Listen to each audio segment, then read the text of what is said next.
당시 유대 나라는 제10대 왕인 우시아 왕의 탁월한 통치로 말미암아서 정치적으로, 경제적으로, 군사적으로 부유하고 안정된 그런 나라였습니다. 이렇게 국방이 튼튼하고 안정적으로 잘 살았음에도 불구하고 유다 백성들의 마음속에는 여전히 우상 숭배에 대한 신앙으로 뿌리 박혀 있었던 것입니다. 일부 신실한 왕들이 왕이 되었을 때에 종교 개혁을 통하여서 이스라엘 백성들로 하여금 하나님 앞으로 돌아오기를 간절히 구하고 많은 정책도 썼지만은 우상 숭배에 물들어 있었던 유다 백성들은 여전히 우상을 섬기면서 하나님을 반역하는 길을 걸어가고 있었던 것입니다. 이때에 이사야 선지자가 우리가 하나님 앞으로 돌아가자, 여호와의 빛으로 돌아가자, 그렇게 외쳤던 것입니다. 어떤 의미에서는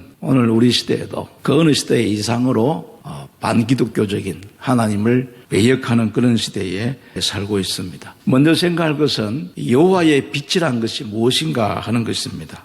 여호와의 빛이라는 것은 여호와로부터 우리에게 빛이 비추어지는 것을 의미합니다. 물론 이것은 비유적인 표현입니다. 여호와께서 우리의 눈으로 볼 수 있는 빛을 비추어 준다는 그런 의미는 아니기 때문입니다. 성경 속에서 빛이 어떻게 사용되어지고 있는가 하는 것들을 살펴볼 필요성이 있습니다. 시편 43편 3절에 보면은 주의 빛과 주의 진리를 보내어 나를 인도하사 주의 성산과 장막에 이르게 하소서라고 말씀하고 있습니다.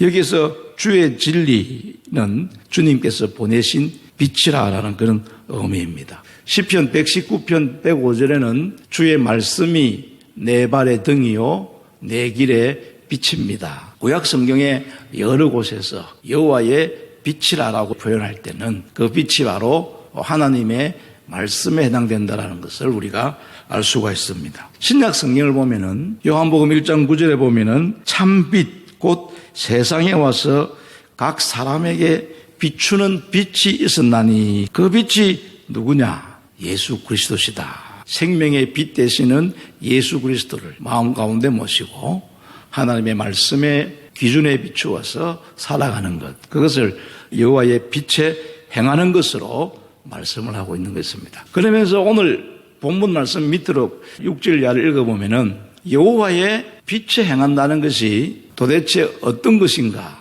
여호와의 빛에 따라 사는 사람은 제일 첫 번째로는 동양의 풍습을 버리는 것이다. 그들이 하나님으로부터 버림을 받게 됐는데 왜 버림을 받게 되었는가? 그들 속에 동방 풍속이 가득하다. 그렇게 말씀하고 있습니다. 그 당시에 바벨론이나 아수르 제국을 의미한다고 볼 수가 있는 것입니다. 유다 백성들의 마음을 빼앗은 것이 무엇입니까? 동방의 나라들을 살펴보니까 그 나라에는 은금도 풍부하고 마필과 병거가 무수하며, 그러니까 정치적으로 경제적으로 아주 든든한 나라였다는 것입니다. 그들은 경제적인 풍요와 군사적인 안정 속에서 그 우상을 섬겼고 심지어는 자기의 자녀들을 희생제물로 드리는 풍습도 가진 그러한 나라였습니다. 그런데 이런 나라들의 모습을 유다 백성들이 보고 그들을 따라함으로 말미암아 유다 땅에도 동방의 풍습이 가득하였다. 유다 백성들이 하나님보다는 물질을 더 추구하는 세속적인 백성들로 변하였다라는 그런 의미인 것입니다. 오늘 이 시대에도 많은 그리스도인들이 하나님의 뜻보다는 물질을 쫓아 살아갈 뿐만 아니라 우상 앞에 무릎 꿇는 사람들이 많아지게 되었다라는 것입니다. 역사적으로 하나님으로부터 버림을 받은 유다 왕국의 미래는 어떻게 되었는가? 기원전 586년에 페르시아의 속국이 되어서 200년 동안 섬기게 됩니다. 그리고 로마의 속국이 되어가지고 300년 동안 로마를 섬기게 됩니다. 유다 민족이 기원전 586년에 망했다가 1948년도에 나라를 다시 세우지 않습니까? 무려 2554년이라는 기간 동안에 전 세계에 흩어져 가지고 나라가 없는 민족으로 살게 됐습니다. 하나님의 버림을 받는다는 것이 얼마나 무서운가를 유다의 역사를 통해서 우리에게 보여주고 있는 것입니다. 그래서 여호와의 빛에 행하자는 이 말의 첫 번째 의미는 무엇입니까? 동방의 풍습을 버리고 하나님과 언약을 맺고 하나님의 말씀에 따라 살아가기를 결심하는, 그것이 바로 여호와의 빛에 행하는 삶의 모습이라고 이야기할 수가 있습니다. 적극적으로는 여호와의 빛에 행한다는 것은 빛의 열매를 맺는 것을 의미합니다.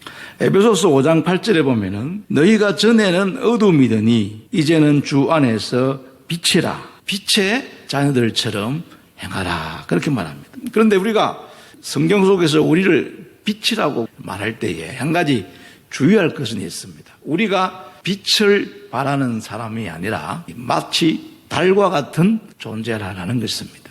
여호와의 빛을 받아가지고 세상을 향해서 대비추는 빛, 그게 우리가 여호와의 빛이라는 말의 의미인 것입니다. 그렇기 때문에 오늘 우리가 여호와의 빛에 따라 살아가자라고 말씀할 때는 예수 그리스도를 우리의 마음속에 영접하고, 그리고 하나님의 말씀으로 자기를 무장하여 더 나아가 그 말씀에 따라서 살아갈 때에 우리는 세상을 향하여 빛을 발하는 하나님의 백성다운 모습을 우리가 보여줄 수가 있는 것입니다. 이 세상에 수많은 제도들 가운데서 하나님께서 만드신 두 가지 제도가 있습니다. 그 제도의 하나는 안식일 제도입니다. 6일 동안 열심히 일하고 7일째 되는 날은 쉬어라. 유대인들은 긴 역사 기간 동안에 안식을 아주 철저하게 지키고 있습니다. 두 번째, 하나님께서 만드신 제도가 가정제도입니다. 소위 말하는 결혼제도입니다. 남녀가 만나서 가정을 이루어 살아갈 수 있도록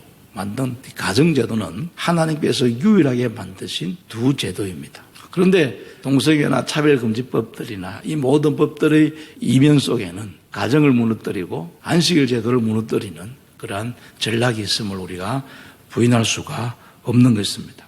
어떤 의미에서는 이 모든 것들이 다 오늘 본문에서 말씀하고 있는 동방의 풍습들이고 이방인들과 손을 잡는 것으로 우리가 이해할 수도 있는 것입니다. 그런데 왜 이렇게 기독교가 세상에 공공의 적이 되었을까? 여러 가지 요인이 있겠지만은 오늘 하나님께서 이사야를 통해서 말씀하시고 있는 우리가 여호와의 빛에 따라 살아가자, 여호와의 빛에 행하자, 이 말씀을 우리가 소홀히 여기고 이 말씀에 순종을 하지 않았기 때문에 이런 결과가 있지 않았나라고 우리가 생각할 수가 있습니다. 그렇기 때문에 이 말씀을 기억하면서 예수 그리스도를 마음속에 모시고 빛 대신 예수 그리스도로 말미암아 하나님의 말씀을 가슴에 풍성히 담고 그 말씀에 따라 살아가는 우리 모든 성도가 될 수 있기를 간절히 바랍니다.